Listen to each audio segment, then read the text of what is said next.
بتبنني؟ ايه اللي انتوا بتعملوه ده؟ استغفر الله العظيم يا رب.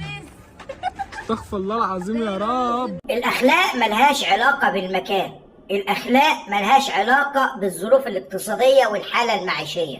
يعني إيه بقى؟ يعني في ناس بتقول إن الطبقة الراقية في بيحصل منهم مشاكل وبيحصل منهم انفلات أخلاقي وبتاع وكلام من ده، ده مش صحيح، لأن في ناس من الطبقة الراقية ناس محترمة وناس عارفة الأخلاق وعارفة ربنا.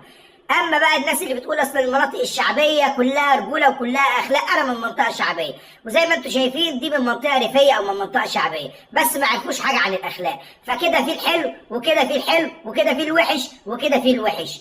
اما بقى اللي غريب في مجتمعنا دلوقتي اللي احنا بقينا نشوفه، الراجل اللي انتم شايفينه ماشي هناك ده، بص كده ولا شغلوا اي حاجه، هو بص واتفرج وخلاص على كده، ما قالش عيب ولا اي حاجه، ولا اللي انتم بتعملوه يا بنات ولا يا شباب اللي انتم بتعملوه قله الادب اللي انتم فيها. انا